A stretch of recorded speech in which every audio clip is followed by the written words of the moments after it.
So this is our agenda. So first we'll do the some introduction. So we are for those who are new to the chapter or for the other chapters who are joining for the first time for from the hosted by Southern California. We'll do some quick introduction and of course go over through some tidbits. What is automation ops? And Pradeep will walk you through some demos around the setup of automation ops in your um, automation cloud tenant. Sorry, there's a background noise. Hold on. I'm hearing, can I unmute you for now, Pradeep? I think I'm hearing a background noise. So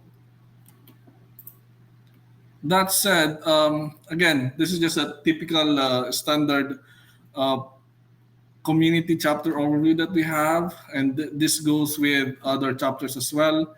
We are both online and offline community where RPA developers, architects, managers, and champions, CI champions like you will meet to share your RPA journey with what industry you have. Learn about these components that is not usually being covered in your day to day. Probably some of you are familiar with it through Insider program, but we are compiling or hosting this kind of event to make sure that you are up to speed of the latest UiPath offerings in terms of the end-to-end automation plan, right? So I'll be the main presenter. I'm Russell Alfetra, by the way. I'm from UiPath Platinum Partner company called Cubotica, acting as the technical lead for AI and RPA projects that we have, and presenting along with me and also the organizer for this chapter is Pradeep Shukla. Pradeep, do you wanna introduce yourself? Hello everyone, this is Pradeep, and me and Russell work together for this particular chapter. And as Russell mentioned, we try to bring the latest and greatest of the product, services, platforms, tips and tricks from time to time, and love to uh, interact with the community through this chapter. Absolutely. Thanks so much, Pradeep. And of course, Diana, who's not here, is our community manager from UiPath, who's also helping us host this kind of events from time to time. And yeah, so let's just go on to with the topic, right? And we want to minimize this presentation from ourselves because we also want to know your thoughts or any questions that you may have. So we'll try to minimize the presentation and of course for us to go through directly to them as well. So what is automation ops? At a high level, the first thing that will come to mind when it comes to when you say automation ops is governance, right? It's great you have this RPA tools to build, studio to orchestrate or to run, so you can materialize whatever projects or automation initiatives that your company has, right? But as you scale, it becomes apparent that you need a way to govern those bots, right? Govern the developers developing those bots, right? There has to be some sort of policies around, right? Those policies such as what type of URL can they access or can the bots can access, what types of processes can a citizen developer build, what type of process can a RPA developer build as part of COE. So these are the small, seemingly small things that are often overlooked when you're starting an automation, but as you scale, there has to be some sort of governance to make sure that there's it will bring you only benefits and not really not not impact your company in terms of compliance, because we can automate all we want, but there may be some processes that may have some restrictions when it comes to automation, right? That may breach some compliance or agreement with your end client, right? So that's why governance is important when it comes to scaling your automation, right? And automation ops helps enforce these policies and governance, right? Automation ops is an admin feature available in UiPath Cloud to enforce, depending on the group that you have. Are you a user? Are you a developer? Are you a whichever persona that you are in the company's initiatives? So there's a policy that can be enforced for you in order to make sure that you are compliant in using automation. So as I said, as you scale automation development through your Center of Excellence team, it becomes more and more apparent and important, right? And as mentioned, this can come in forms such as, are you only allowed to automate specific website? What kind of applications that you are allowed to automate? How about those websites that contains MFA? Can you automate those? What package feeds can you install the package from? Because there are repositories that are available that everyone can contribute to, and you don't know if those packages are safe, right? So that means there has to be some sort of governance where you probably have an internal repository, or only official repository from UiPath is where you download your package as a developer, right? You cannot just download from anywhere, right? So, and of course, enforcing security rules such as password policies in your automation projects. And this keeps you from deploying or even running a project if you are enforced with, or if you are a part of the group that was enforced these policies with, right? Process, like a process can be put in place, but a process can only do so much, right? It's the automation ops that can enforce this and make sure that everyone is compliant, right? So um, automation ops is not only for enforcing policies for each group and make sure the workflows that you build are of the best practice or of the standards that you have. Automation ops also can help you as developers manage your code or workflows, right? And one of the most popular way or for development teams, right, to manage code is through source control, right? Source control can either be centralized or distributed source control. Centralized source control are the additional ones where you have a central repo and you just and publish code to the central repository. The distributed source control are the more modern ones and more common ones recently, like GitHub, where you have a central repository, but the developers can create a clone of those repository locally so that they can have a local repository and it can work at the same time on specific parts of the project, right? If this is a big automation project and there are multiple developers working, then this will definitely be useful in order to track all the changes that's going on in the workflow and all the features are being implemented, right? And automation ops provides integration with the most common source control, like as I said, GitHub or Azure DevOps, right? So you don't have to go to GitHub or Azure DevOps um, uh, to commit or to create the repository, right? Or you can just connect it. Pradeep will show you later how we can do this, right? And yeah, I think it's time for the first demo. Pradeep? Then I think the floor is yours. All right. So just like what Russell was talking about, right? So before jumping in, as you may have seen, the topic for today's discussion is in form of a series, right? Automation series session one. So we want to break it down because automation ops itself has a lot of features.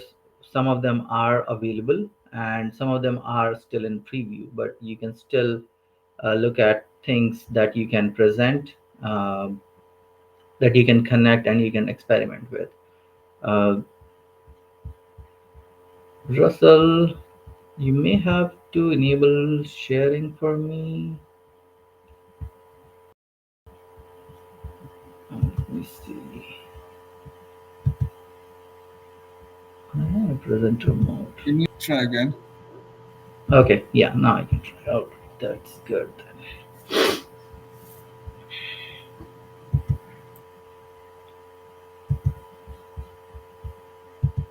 All right, perfect. Let me know you guys see my screen.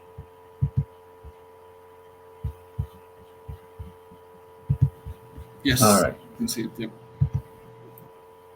perfect. So you may have seen this particular panel. This you can reach out, like Russell was talking about. Automation ops is an admin feature. So usually, if you are admin or even if you have your community edition, right, you can go access this. This will come under this section, automation ops, where you can find there are several of these Sorry, options. Pradeep. I think we're seeing the page, the community page. If you're Oh, sharing now. really? Oh boy. Baby always stumps me. Okay, hold on. Sorry about that, Oh, guys. Me share it again. I did the whole screen sharing. Sometimes. All right. How about now?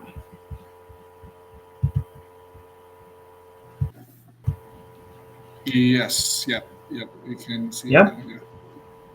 All right. Sorry about that.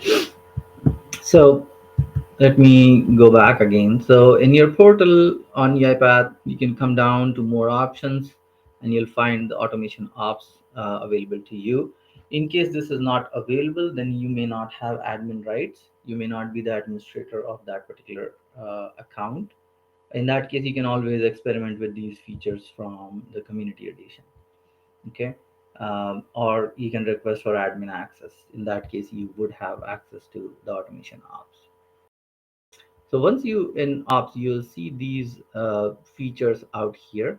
And we are going to talk about all of these features across our 3 session series that we are starting today. And then there will be one more next month and the last one will be following that. So primarily what we are going to talk today, will start with the source control. Since any code base, whether it's a small or large scale business, it's always, if you have multiple team members working together, it's always wise to have source control. And I don't have to tell the benefits about it, right? Russell already talked about briefly on it. There are different kind of source control software out there, uh, and eventually every organization is using some or the other kind of source control, out of which Git and Azure DevOps are the most popular ones. So for this today's demo, I'll quickly set up the integration with source control, and then we'll follow up with some more another topic that we want to talk about today, uh, which is about pipelines, and then we'll present a demo on pipelines as well, how to set up a pipeline for CI/CD. All right. So when you come to source control section here, you have two options right now. Uh, UiPath Orchestrator portal supports these two connectors, connecting to GitHub or Azure repo. The other option you can see here, which calls about UiPath Cloud. This is practically about your UiPath Studio web application. So any automations that you build as Studio Web, they will come here, because you don't need any further integration. They are already part of the cloud account. So you can always come here and look at those, and you can look at the history and all that through it. So that way you have a centralized location for both the automations that you are building using UiPath Studio or Studio X. They are connected through source control from either GitHub or Azure. Whereas if you're building something on Studio Web, you can always come over here and you can take a look at the history of that. So let's go back to external repositories and try to set up a connection. So for today's demo, this is my GitHub repo, GitHub account, and I have created a very small, simple application for today's demo that will go over this one and the following one. But primarily what you need for this integration to work out is you need to have a GitHub account or Azure DevOps account, where either you have admin access or you have the approval from the administrators to set up the integration. Because if you don't have admin access, the admin have to take certain action at their end to approve this integration. Okay. But if you're, let's say you're just testing it for just like for today's demo, if you're testing it just to learn about it, how to set up to your own personal account, it's pretty straightforward, right? So you can click on connect to GitHub, and what it will do primarily, it will show you the screen, which will ask whether you want to set up the integration for all repositories or for only select repositories. It will also talk about what kind of user access or permission it's requesting for. So in case you are not the admin, this similar kind of information will be available to the admin to review and then approve. Okay. So once you come over here, you can install and authorize. And that actually will here, it will ask, since I am the administrator, it's just going to ask me the username login information. You can just provide it here and set up this integration. It will take a minute or maybe 30 seconds, not, and then we'll be back on the automation ops portal, where we can look at the connectivity, and also it will load up all the automation ops, all the repositories from the account. So you can see all the projects that I may have. It will all pull up everything here. If you have more, you can just change the page location here, and you can look at different applications here. Okay, so and you have the option, like you saw in the previous screen before we were setting up the integration, right? You can select how many repositories you want to give access to.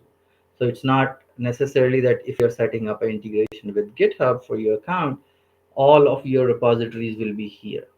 Only those repositories that you provide access to or you agree to, only those repositories will be coming here. For that's how you can track those changes over here. And obviously we'll leverage this information or this integration that we have done here, that will be used in the following uh, sections, like setting up pipelines, the CI/CD pipeline that we are going to set up. Since we are integrating with GitHub, our CI/CD pipeline will be tied to the GitHub account, and we'll look at in a few moments after this. So let me go back and show you one more thing here. So if you want to remove the GitHub integration, let me go back. You can just click here on manage connections. You come over here, you can remove it. Or if you, let's say you want both GitHub and Azure repo, you can actually add both of them, and it can be synced all together. At any time, yeah, if I come here, so this sync up between this GitHub account and source control for automation ops, this sync up is not a periodic sync up. So what does that mean? That first time when I sync up all these repos, they will stay as is. It will not perform an auto sync up. So in case when you come back again here, you may have to click refresh. It will show you here when was the last it was synced up, right? So you can always sync it up to get the latest information. in terms of if you have added new repositories or removed something, it will be available here. The other alternate is you can create an automation that does it for you, so you don't have to come over here. And that this is the only thing, pretty straightforward integration. It's not complicated. As long as you have all the permissions available to you, you can set it up very quickly. So that being said, I'll turn it over back to you, Russell, for the next topic. Sure. And yeah, you may ask, and in fact, I just saw some questions right now. Why would you want to set up source control here, and eventually the next topic, which will be DevOps or CI/CD pipeline? Why would you want to do it here if the let's say you're using Jenkins already, you're using Azure DevOps already, or Azure DevOps pipeline? Why would you want to do it here then, right? That's a good point, right? And one thing I can say is, yes, if you're doing like C# projects, web application projects, basically non UiPath projects, it doesn't make sense to use this, right? It makes sense to stay whatever you're using right now with your DevOps and CI/CD pipeline. But what value it can offer is, and I can vouch for myself, is having connecting this into automation ops into your source control lets you leverage the CI/CD pipeline functionality as well, which is specific for RPA projects and has features that other DevOps tools doesn't have, right? So, and also source control by itself, right? It has mechanisms to compare SAML workflows, right, versus coded workflows that the source control has functions of, like the diff tools, differentiator tools, right? In Studio, you can see changes within your workflows and see what activity has changed, what property has changed. So this diff tool that exists within UiPath source control, once you connect it to your the GitHub or Azure DevOps project, it cannot be. It's not something that the this GitHub diff tool provides, right? The diff tool in GitHub would be like just the SAML content of the SAML file and not the workflow level file, right? And again, CI/CD pipeline. There The are way I see it, before Russell, you move forward, I want to add another comment on that particular question for Andres. So, see, UiPath is not dictating or not forcing us to use the automation ops source control or CI/CD pipelines to use, right? The purpose of having those features is to give you an additional option in case in your organization you're not using, even you're not taking advantage of a CI/CD pipeline at all at this time, and this is primarily just automation is all that you're building with UiPath, right? So these features are available to you at no additional cost. So if you're not using a you're not building code in Java or C# and you don't have a separate CI/CD pipeline set up, you can take advantage of this, yep, because they are also providing at the same time they're providing all the external options as well. So for CI/CD, you can use your existing Azure DevOps configuration or Jenkins plugin. Those options are already there in the system. But in addition to that, they're also giving you a UiPath version of it. So just in case, if you do not have a CI/CD, you don't have to go buy additional licenses or set up additional configuration server, Jenkins server to set up all of that, right? So it's available to you out of the box. In case if you don't have an existing process out there, you can take advantage of it without any additional cost to you and to your company. I hope that makes sense. 100%, 100%. I agree. And to add, so in I think Pradeep will also cover this. When you use if you use automation of CI/CD pipeline, there are the the way you can build a CI continuous integration flow is similar way how you can build an automation process in Studio, right? So it's easy to build a very customized continuous integration flow within automation ops CI/CD pipeline. Um, and when you build the CD, continuous delivery releases, right? So you can also incorporate unit automated unit testing, and basically all of this are within UiPath. The same tool that you use for the development or building the automation can be the same tool that you use to build the CI/CD flow. I think that although that's for the next series that we have, what we're focusing now is giving you, especially for those who are not familiar, is what are the capabilities out of the box that automation ops provide as part of source control, CI/CD pipeline. You have predefined CI workflows, CI/CD workflows. So basically, as most of you already know, continuous integration, continuous deployment refers to like continuous delivery, enable faster and reliable deployment mechanism from building, pushing the current build into the committing it into the source control. That will trigger the CI pipeline to do the package build, to do the dependency collection, and be able to run test the unit test cases.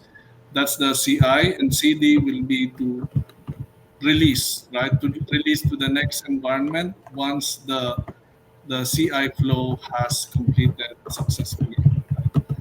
And as Pradeep mentioned, you are free to use whatever you currently have, Azure DevOps or Jenkins or other DevOps tools that you have already set up. But for those that don't really have something set up and want something specific for RPA, automation ops is the best way to go.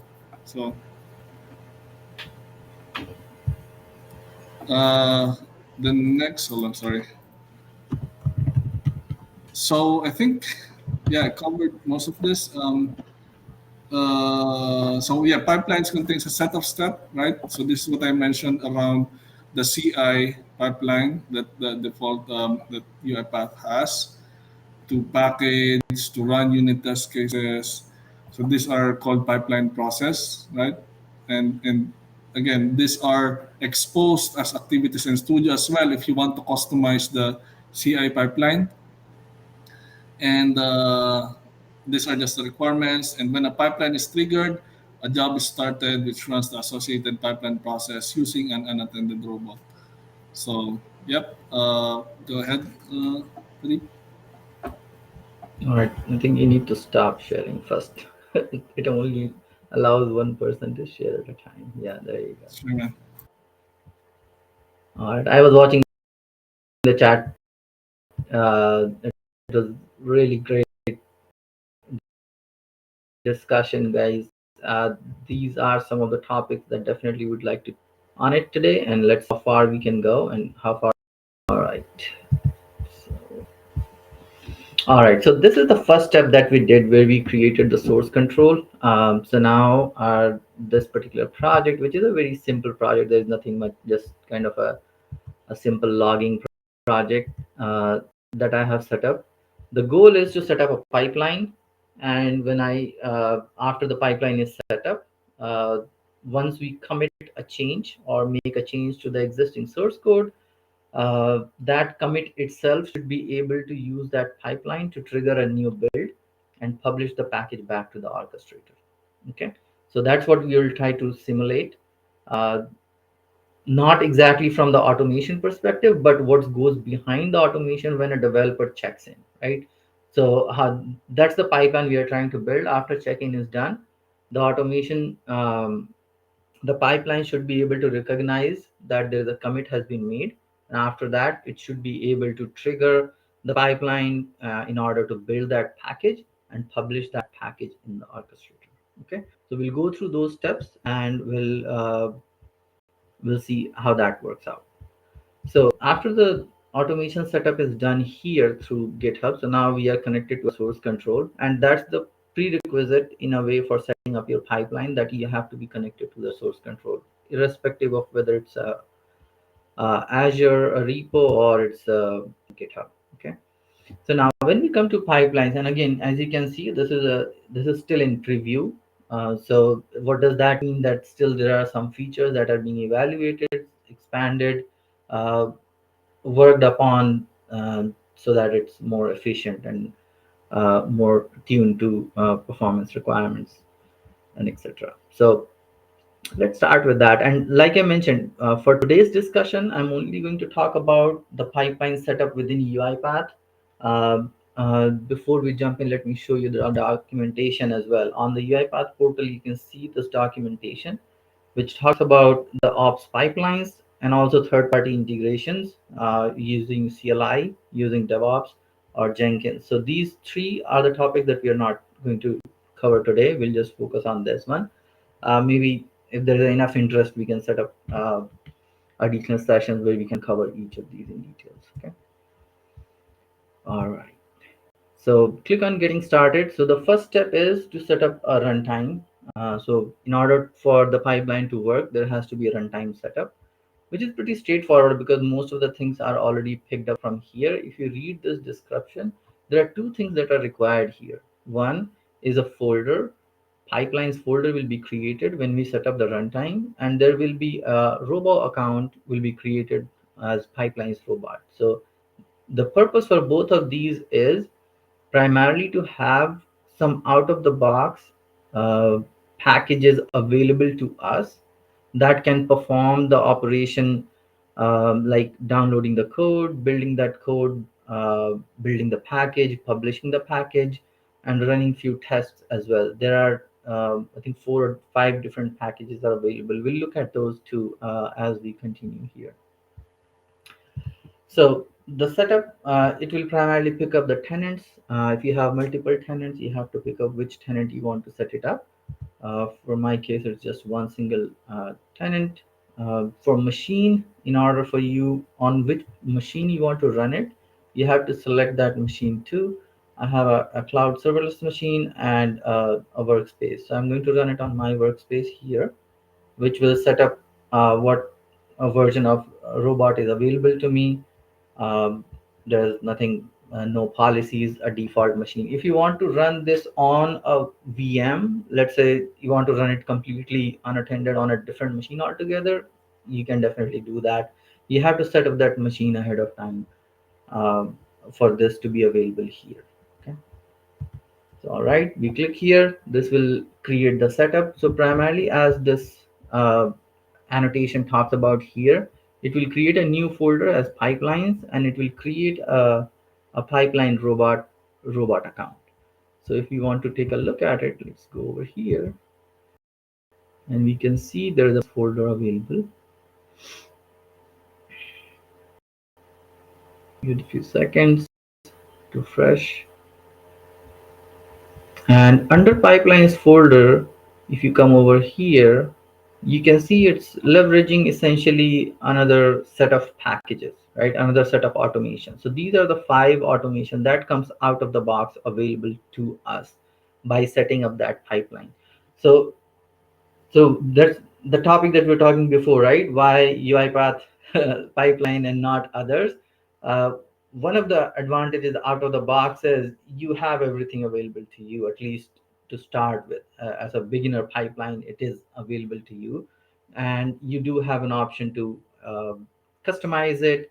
You can create your own package that you want to perform. You can break it down what steps you want to perform. You can create your own package and publish it here, and you can readily reference it.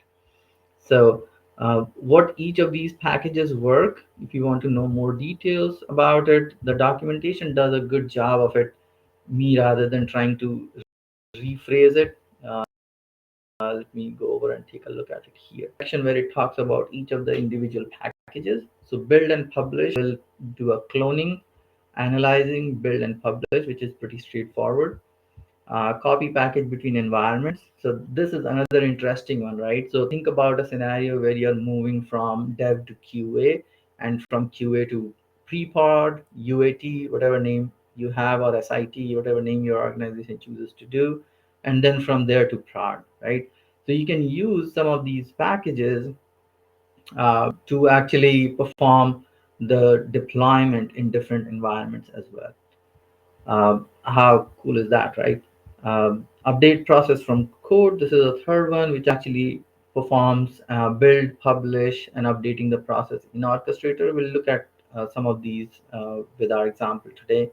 Update with test. I believe in one of the comments I saw that there was a discussion around how to run unit tests, right? So this is the piece that you can explore further on this, that the test cases that you have created, or even let's say you're using test suite for that matter, right? So that's really elevating the level to a very complex use case, but it will be pretty interesting. Even if you don't go that far, you can still create simple tests within UiPath and use those tests to validate your build before you actually go through the whole step. So this will help you. This particular package will help you run through uh, those stages. And last but not the least, build and promote with approval, which actually adds another stage, that's an approval stage. So beauty of the approval stage is once your package has completed execution up till this stage, it will actually create a line item in the action center for someone to actually go and approve it. So you can customize there, you can use an attended form, you can actually publish some of the output from the test results that have already been done for the approver to look at it, and based on that they can take it will help them to take the next step, right, to approve or disapprove. And once that approval is done, then this pipeline will kick back again and it will perform the next stages. So it's very interesting, in at least from idea level. It is how complex you want to make. As you progress from the first to the last, you can see that UiPath has thought about each of those stages, the life cycle of an automation or life cycle of a code in general, right? And what a developer may need, right? And the best part is it's all of it is an automation package, so you can create your own automation package behind the scene, completely as customized as you may want to, and then publish it within pipelines folder and be able to add that in the pipeline as your own completely custom made process to go with. All right, so that we talked about. So that's a brief overview what different kind of packages and processes are available to you. These are available out of the box, but you do have an option to customize it, all of it by yourself. All right, so this part is done. So let's go back. Now our runtime is set up. We can look here anytime. We can come back here. We can check if we have to. If there's an issue with the runtime, you can always delete and recreate it. That's the reason I'm showing this. So here you can delete runtime and restart over if you need to. All right, let's go with the new pipeline. So when we are setting up new pipeline, this is where you can see it already knows that this particular tenant is connected to a certain repository. Okay, so it's already pointing it out. If I have multiple repositories set up, it will give me a drop down here, and it also knows what repositories are available or synced up here, so you can pick up. So let's go over here. I can pick up the one simple demo. All right, so we have automation ops demo. Which branch we want to build upon? We want to continue to build on main branch. You don't, if there is only one project, you really don't have to select it. But let's say within a repo you have multiple projects, you may choose to do that and just leave it as is. So up till now, it's pretty straightforward. There's nothing much to set up. We have connected to the project that we want to build a pipeline. Then we have to select what process we want to do. And if you remember, these are the same processes that we looked at here that are available under pipeline for us. Okay.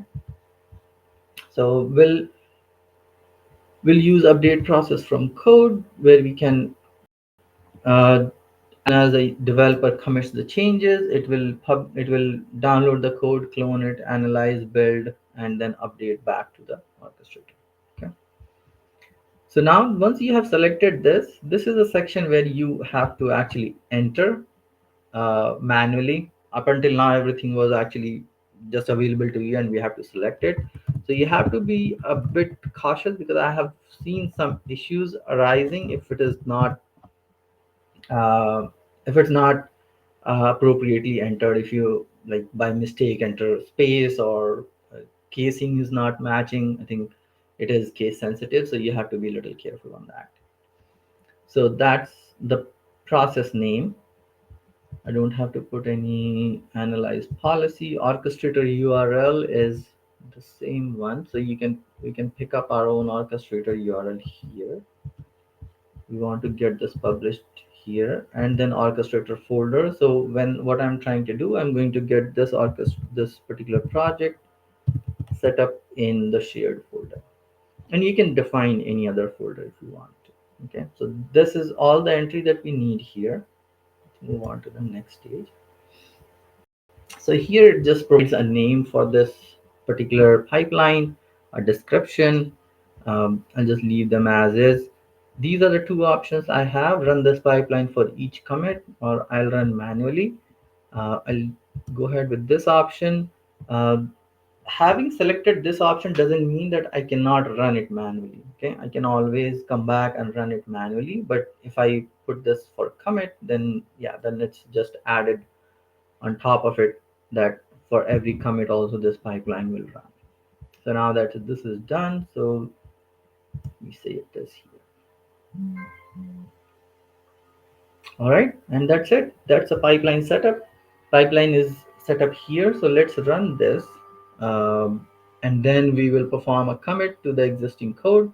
And then we'll go through that stage as well and see how that works. So if you want to run it, you just have to open just like a process and start a new job. Okay, so there is an error. So the error talks about a machine with unattended runtime is required, and that is true. We need to have to set up an unattended runtime for this pipeline to work. All right, so let's get that set up. And for that, what we need to do to go there,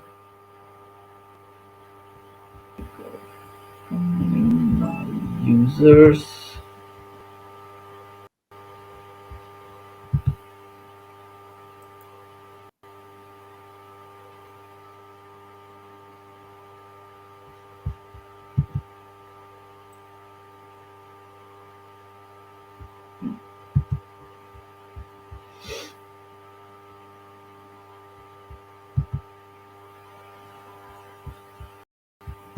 Okay, I need to set up this pipeline robot.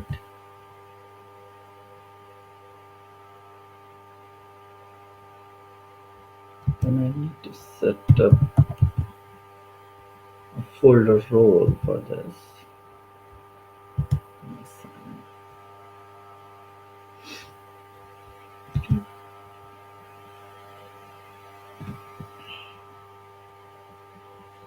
All right, so the robot is set up. Let's go to my machine. My machine. There it is. So this is my machine. I'm going to add unattended like this.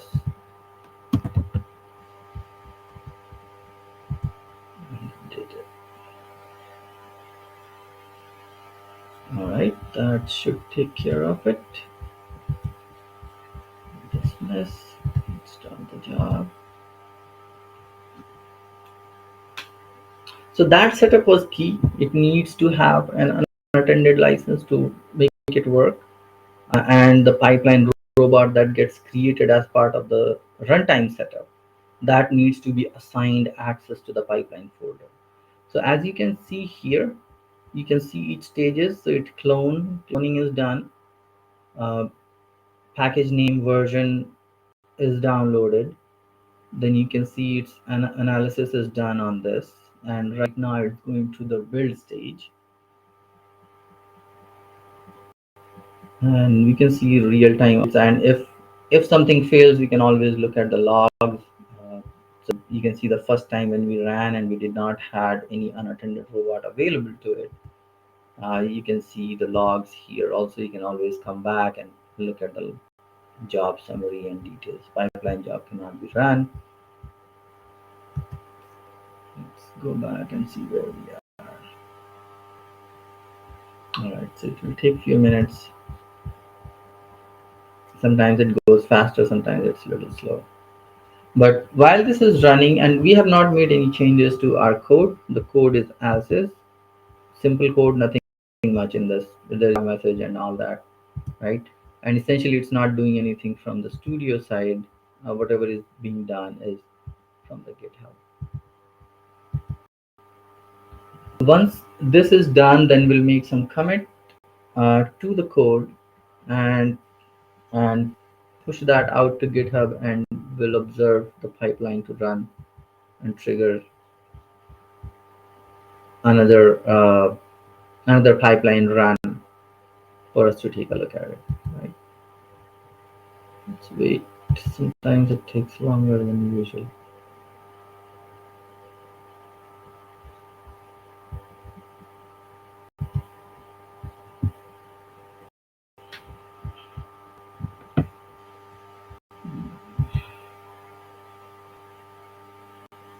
Yeah, that's another way to look at it. If you come over here, you can see in a different view,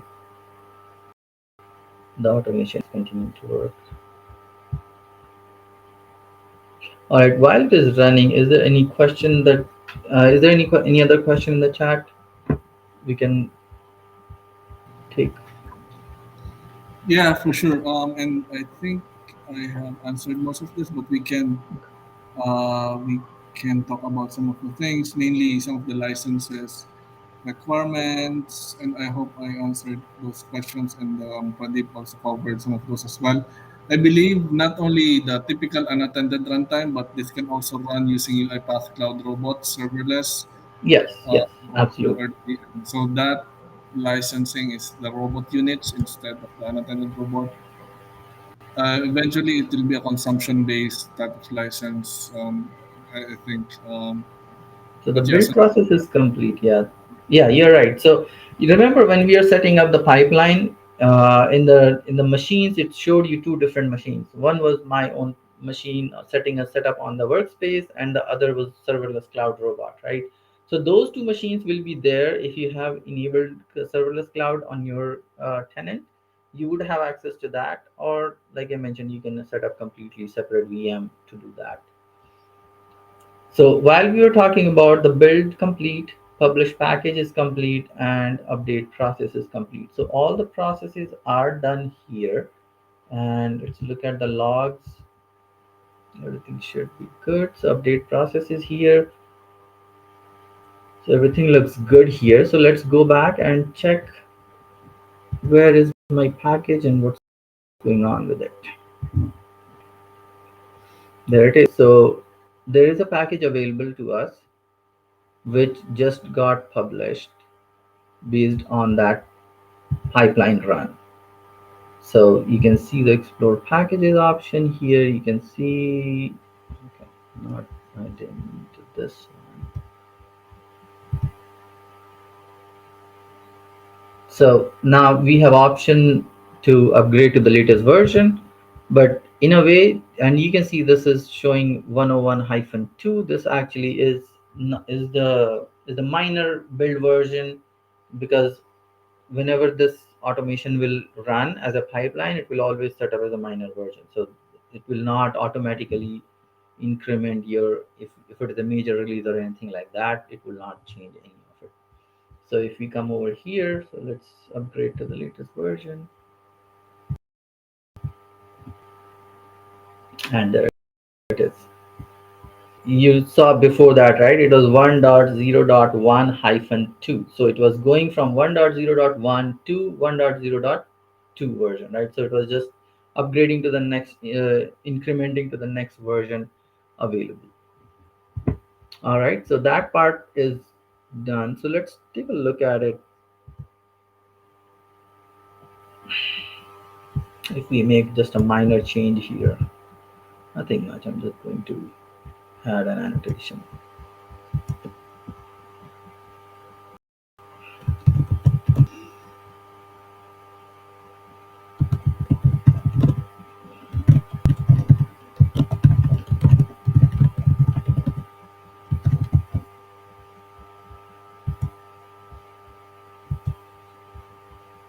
All right, so that's there. Let me commit that change.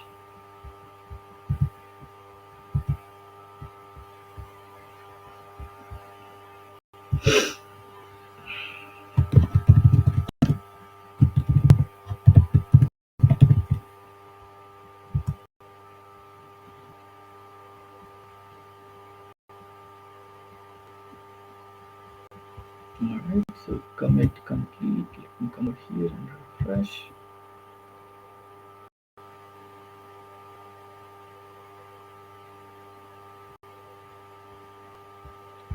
Okay, I have not paused it yet.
All right, so you can it started.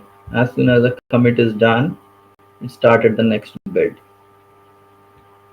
So you can that the setting up configuration is pretty straightforward, and you can really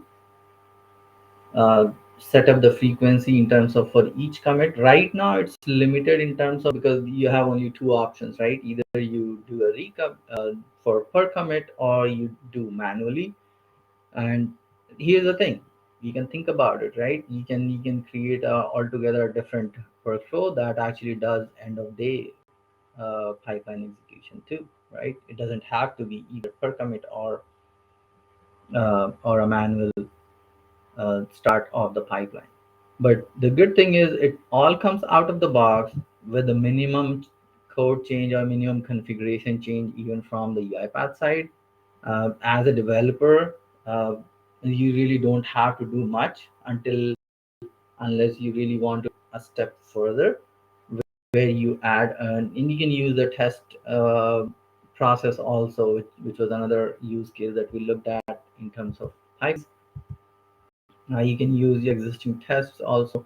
It will ask for additional values like where the test project is, what test project it needs to point to. If and if you're using the test project that's within that project, the test workflow that resides within that project, then it will recognize that there are test projects, test workflows are already there.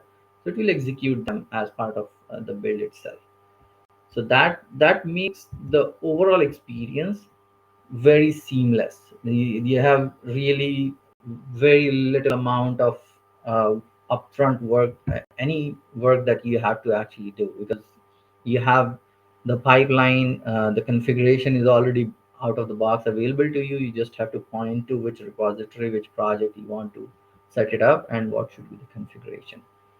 So that's what I liked about the UiPath pipelines. And like like we see here, right? It's still in preview. So there are a lot of feedback that we have provided. I looked at myself, and the team is still working on it. Once I think it is at a pretty mature stage for us to continue to use it. But I'm looking forward to what additional things would come out when it is available for as a GA release when it comes out to be. I think that's all that I planned for today's demo. Uh, and I'm more than happy to take any questions or discuss any other use cases that uh, this group would want us to look into. Uh, and we'll just leave it, we'll keep it open for any questions. We'll stay on. I know we are almost top of the hour, but if there are any questions, I'm happy to stay for another 5-10 minutes. I think there's a question, Surya, and by the way, great demo, Pradeep. So much you have shown, and the same sentiment is in the chat right here. So great job. And yeah, I think Surya, you're raising your hand. Do you have a question? Yeah. So can you briefly show how the machine, even if it's the cloudless machine, robot can be configured for the pipeline to run? Yeah, so if you go back, let me go back to that. Stop Thank you. sharing.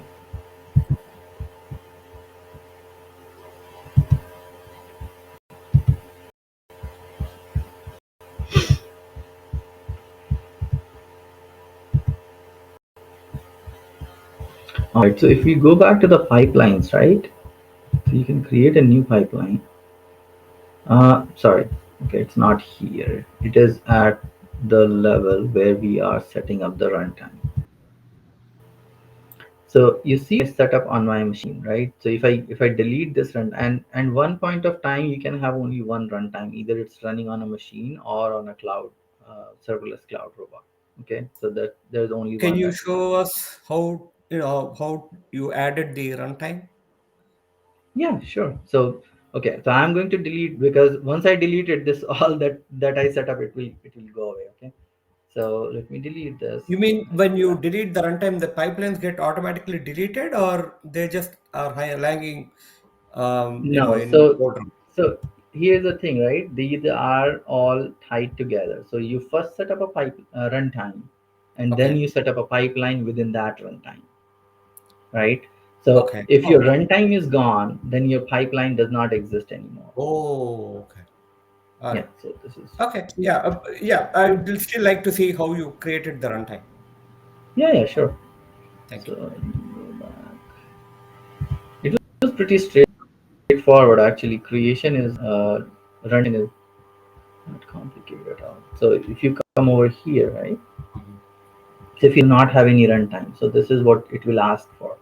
So it will ask you for the tenant, and you can choose which machine you want to do that. Or if you want to set up a completely serverless machine template, that for that you will have the pipeline serverless machine. But if you want to use existing ones, you can use the cloud robot serverless, for which you would need the AI units for Rock. it to run. So the workspace machine with your name on it is your local laptop, right? Yeah, that's my local machine. Yes, Oh, okay. Okay. and So it So if can I be a need separate pipelines, machine. it can run on my own machine. I don't need another machine for that. yeah, Yeah, yeah. So you can always run it on your machine.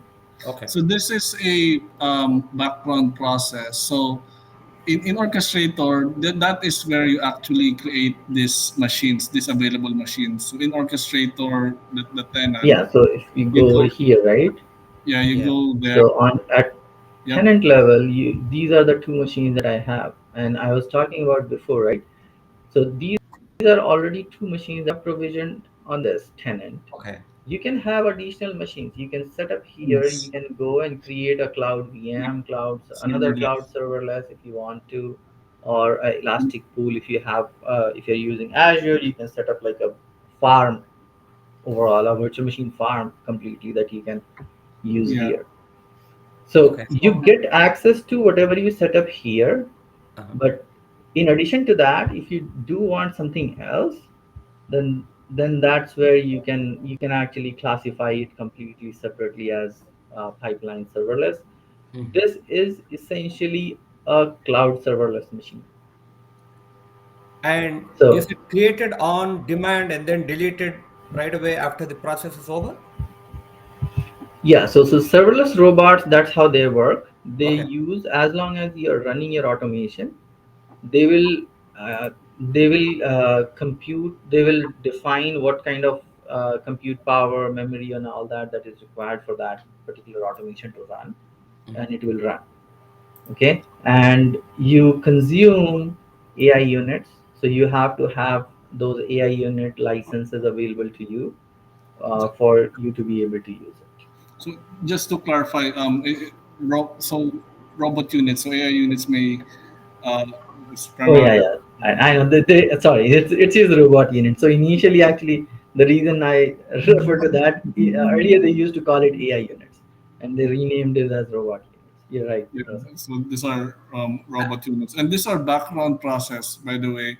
So if your machine has 5 runtimes or licenses, that one particular machine, so it can run pipeline jobs at the same time, or any other jobs In background, the if not background. Yeah. background. Yeah, because see, CI/CD is always running in the background, right? It's not something that you would uh, essentially want to Yeah, run it has no user as an interface. attended automation or something like that.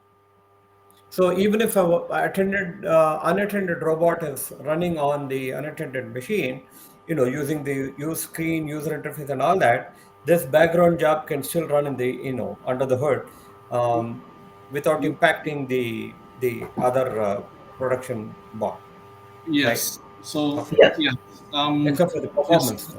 unless the resource that the background job is accessing, let's say some Excel workbook integrations that you have in the background process, is being accessed by the foreground, then that might impact to some extent. Yeah. Yeah, I don't think so that that is the right way to do it. With the way I envision it, right? That you have a target machine or target VM where you're running that you're using as a target machine for your unattended automation. Okay. On that same machine, I would provision my CI/CD as well. So essentially, you don't have to set up two different machines, one for just running for CI/CD and one for running your unattended automation. Since you have already provisioned a machine that runs unattended, you can use the same machine to Yeah, run these CI/CD pipelines yeah. as well. Yeah, yeah. I know earlier I said it's pretty expensive, but the fact that it is running in the background, and you have one unattended anyway, Yeah. yeah, it makes sense to run it on an unattended machine. So all the tools and the command line, whatever that are needed to run, the pipelines will automatically be installed by UiPath on that machine, right? Yeah. So you see these packages are already here. The only thing that primarily you have to do right now, so packages, right? So the Mm. packages are already available. Visioning is already there. The only thing that will change is the target machine. Are you going to run this where you want to run? That is the only additional expense, right? If you already are using an existing VM, then you do not have any additional cost to it. If you do decide to run it as a serverless robot, then that is an additional cost to run the CI/CD pipeline in Okay. this. So as a part of the pipelines, does it take care of creating the assets and the folder structure in the target environment? Like if you're running it from the development, you do it on the development machine, right? And then you want to deploy this onto the test environment for the first time. So that needs the assets to be created. The folders need to be created. Everything needs to be created. Will this take care of creating those or updating them? So for that, if you're going to use that between environments, so this is the package that you'll use. Okay. So Okay. when you're going to use this package, this will ask for different all these variables. It will ask for the dependencies to you. Okay. It will ask for if you have any assets that you need to create, if you need to provision any additional credentials. Hmm. You have to provide, and you also have to provide the the tenant. It may be a different tenant, or it may be altogether a different account, Hmm. right? Yeah. that you're using. So you have to provide that. You have to provide the folder name, all that information you need to provide Right. as part of that configuration.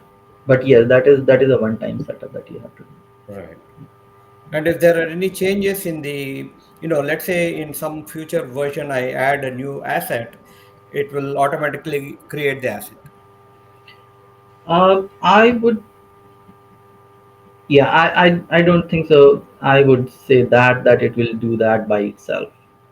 Oh, You may have to go that and reconfigure that, because if you added an additional asset, right, on the source side and on the target side both, so the pipeline cannot find out the dependencies of a package by itself. The role of a pipeline is to move packages and objects from one tenant to another tenant.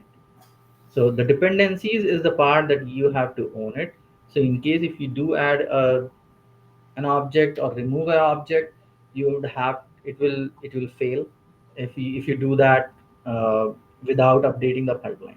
So you'd have to go fix that pipeline. no, but previously I thought you said it will look at all the dependencies and create the assets and the folder for It you. will own, no. So it will ask that is there an asset that you have to migrate, right? So you have to provide those asset information, Right. but it will not go find itself that what assets are required for.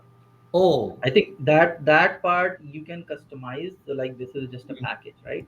So you can okay. customize your own package, Yep. own version of this, and then you can use that to build your pipeline. That is, I think that's a custom work that you have to do. Okay, maybe sometime in the future, if you can demonstrate that also, Okay, that would sure. be helpful to us. Sure. On that same topic, while we are talking about that topic, I don't know if you have looked at it or not. There is another solution accelerator as orchestrator manager that UiPath provides in the marketplace. If you search for a solution accelerator section, if you go there, hold on, I can go there. So you'll find this. So this is another tool for this particular purpose, what you're talking about. It does not matter whether using CI/CD pipeline from UiPath or using Azure pipeline or Jenkins, right? This may be a requirement. So look Hmm. at this particular pack, and if you want more detail, actually, I have a YouTube channel as Automation Rocket Ship. You can find that we covered this particular package great length. We have like four sessions broken into four different sessions. So look into this. If you're trying to look at that, this tool is really, really powerful. This tool can actually find out each and every object from source to target, and it provides a very guided walkthrough. And we covered this in great detail on our channel, how you can move each of these objects. So it looks at assets, environments, machine, queues, folders, you name it, whatever you want, right? So Mhm. whatever you have to move from source to target, you can look at this. This tool is very powerful. I would suggest take a look at it. This will definitely be helpful on the line of thinking that you are going with. If you're planning to use for migration purposes, this tool is going to be very helpful for you.